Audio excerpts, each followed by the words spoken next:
ada seorang pun manusia yang bisa hidup pada tujuannya tanpa memerlukan petunjuk. Dunia ini perlu mengupayakan hingga ditemukannya wahyu anggere jagat di Amerika, di Rusia, dan bahkan di Timur Tengah, bahkan di India.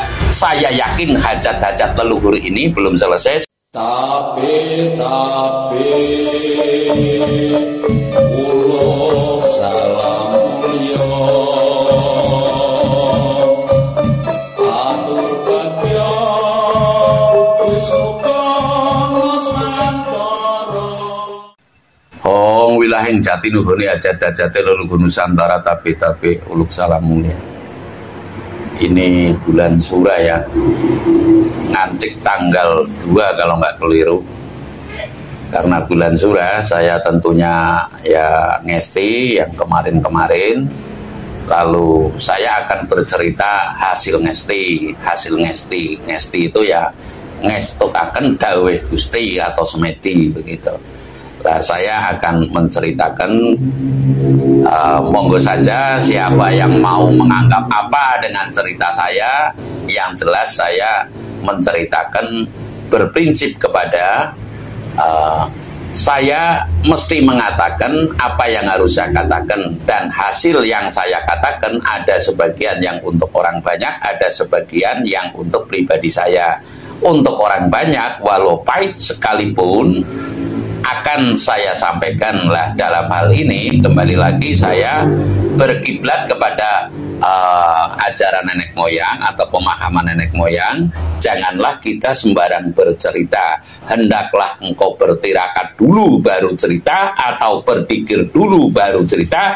Jangan hanya membaca untuk bahan cerita dan lalu nanti hasilnya niscaya hanya apalan belaka, tidak kepada amalan yang nyata. Sekali lagi, kalau kita hanya bercerita berdasar membaca, itu hasilnya hanya hafalan belaka, tidak berpijak kepada kasunyatan yang ada. Artinya saya mengatakan bahwasanya mari kita mengolah diri, mengolah jiwa, mengolah rasa, ya, termasuk juga mengolah raga untuk bisa bagaimana kita nuhuni hajat-hajat leluhur ya. Sekali lagi saya mengatakan hajat-hajat leluhur yang belum tuntas selama ini, baik di belahan dunia manapun. Artinya saya mengatakan tidaklah itu di Australia, leluhur Australia juga hajat-hajatnya belum selesai lah. Tidaklah itu di Amerika, di Rusia, dan bahkan di Timur Tengah, bahkan di India. Saya yakin hajat-hajat leluhur ini belum selesai, sehingga saya memberi rujukan bahwasanya selesainya hajat-hajat leluhur ini berdasarkan pijakan anak cucu atau anak turun leluhur seluruh bangsa ini dalam hal ngesti, kalau istilah Jawa ngestokaken dawuh Gusti. Artinya rujukan leluhur kepada kita, hendaklah kita bertopo broto dulu atau beriadoh dulu baru bercerita ya, lalu berpikir dulu baru cerita. Jangan hanya sekedar cerita yang berkiblat kepada bacaan, kepada buku dan lalu diceritakan. Niscaya itu nanti hasilnya akan bukan amalan tapi hafalan saja. Sekali lagi, kalau dasarnya membaca, niscaya itu hanya hafalan belaka tanpa disertai amalan yang nyata ya. Ini saya menceritakan karena ini bulan Suro. Saya baru saja menerima sebuah berita dari titah langit ya. Tidak usah percaya, bagi yang tidak perlu percaya, mendengarkan saja, mau menyinyiringi monggo, tidak pun itu yang saya minta. Artinya kita hidup harus seksama dan harus memperhatikan aroma alam ya, memperhatikan gerak-gerik alam, memperhatikan keadaan, kemana arah hidup yang nyata. Dalam situasi apapun kita tetap memerlukan petunjuk. Tidak ada seorang pun manusia yang bisa hidup pada tujuannya tanpa memerlukan petunjuk. Ini keyakinan saya. Lalu saya akan meranah bahwasanya dunia ini sedang menurut saya sangat-sangat diperlukan petunjuk untuk bisa menggapai kepada tujuan hidup manusia yang tidak tergoyang-goyang, yang tidak terkoyak-koyak. Dalam arti sungguhnya tujuan manusia itu adalah sama, satu tujuan. Namun karena kodrat yang berbeda-beda, dalam arti ngelakoni utusan dengan jalur suratan tangan yang berbeda yang saya maksud.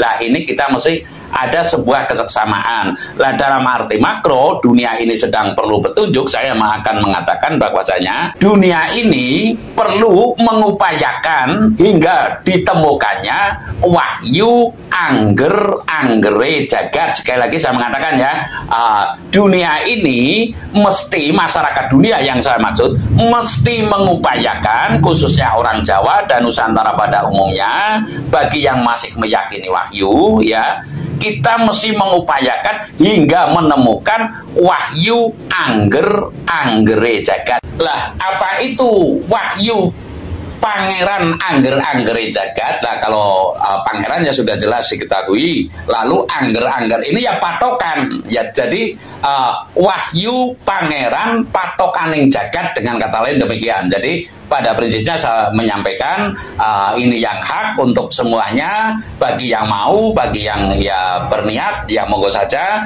Lalu bagaimana caranya? Ya kita mengupayakan bersama ya, karena itu garis titis lan pepes deneng urip itu mesti ada dalam kodrat lah. Artinya saya mengatakan terutama bagi yang terkesumar musim madu tedakengan topo, atau orang darah ningrat cara kasare, atau yang akan kesinungan leluhur, ketitisan leluhur, mestinya yang memikirkan orang banyak. Artinya saya mengatakan dalam hal ini tidak berlaku bagi orang yang hanya akan mementingkan hidup ngabdul butun, kata Pak Kiai saya. Artinya mikir nawudele dewek lah. Jadi saya mengatakan bagi orang yang masih mau peduli dengan kemaslahatan umat, kata Pak Kiai, atau memayu-kayu ning bawono, saya sekedar menyampaikan bahwasanya ini dalam bulan Suro akan turun wahyu pangeran anggere jagat. Nah, wahyu anggere jagat, wahyu tentu menempat kepada manusia dong. Ya, ini yang saya maksud. Setiap manusia berhak mengupayakan atau seksama, apabila yang tidak mengupayakan semestinya mendukung orang yang sedang mengupayakan untuk ke arah hingga ketemunya, hingga turunnya, hingga nitisnya wahyu anggere jagat ya. Wahyu pangeran anggere jagat. Pangeran di sini bukan berarti pangeran yang maha kuasa, bukan. Tapi contoh ada Pangeran Charles deh. Pangeran Charles kan putra Ratu Elizabeth kalau nggak keliru. Ada pangeran yang di Mangkunegaran, mungkin pangeran ini banyak, bukan berarti pangeran sing gawe urip. Nah, wahyu di sini juga bukan berarti wahyu kenabian. Yang saya maksud adalah wahyu kepemimpinan yang membawa ketentraman, yang bisa memayu kayuning bawono. Lah ini berbagai macam jenisnya. Artinya ada wahyu menitis kepada kesatria, ada pula wahyu yang menitis kepada brahmananya. Lah tentunya wahyu pangeran anggere jagat ini kelihatannya wahyu yang mesti menitis kepada satria. Sekali lagi, ini bulan Sura saya mengatakan bahwasanya bulan Sura ini, dalam bulan Sura ini akan ada turunnya wahyu pangeran anggere jagat. Lah ini nggak usah dipercaya bagi yang tidak perlu percaya. Nah, mau percaya juga semestinya turut mengupayakan, walaupun tidak tumindak langsung, minimal dalam detak hati, detak jantung kita adalah turut mendoakan agar wahyu ini bisa menitis kepada seseorang yang sedang melakukan perjalanan, ya otomatis perjalanan spiritual, yang nantinya bisa bermanfaat bagi orang banyak, bisa turut memayu hayuning bawono. Lah caranya seperti apa? Saya sering mengatakan bahwasanya yang namanya orang gayu wahyu itu ya mesti lelono lalat dan sepi, ngisep sepuh ing supono, mrih pono pranaweng kapti, titis ing tias mersudi, mardyawaning Buddha tulus, mesureh kasudarman, neng telenging joloni di seruning broto temah ketaman wahyu jatmiko. Wahyu jatmiko ini ya wahyu yang sejati, bukan wahyu abal-abal. Kalau sekarang wahyunya kan karena duit. Nah, ini yang perlu saya sampaikan. Wahyu itu bisa dibeli kalau sekarang. Lah, ini dunia saya yakin akan kembali kepada back to natural atau kembali ke arah kesejatian, kita dalam melangkahkan kaki ke arah andil besar ya, andil besar bagi yang mau andil besar, kalau yang mau tidak mau andil besar nggak masalah. Yang mau andil besar dalam korat-karitnya keadaan sekarang mestinya turut mengupayakan baik langsung maupun tidak langsung. Yang saya maksud mengupayakan langsung ya bertapa brata sendiri ya. Kalau tidak langsung ya memberikan dukungan kepada orang yang sedang dalam perjalanan laku tapa brata. Artinya saya mengatakan bahwasanya dalam bulan Suro ini niscaya akan ada turun wahyu yang disebut wahyu Pangeran Angger-Anggere Jagat. Sekali lagi, dalam bulan Suro ini niscaya akan ada turun wahyu Pangeran Angger-Anggere Jagat. Saya rasa demikian, terima kasih. Sanur Bali Martope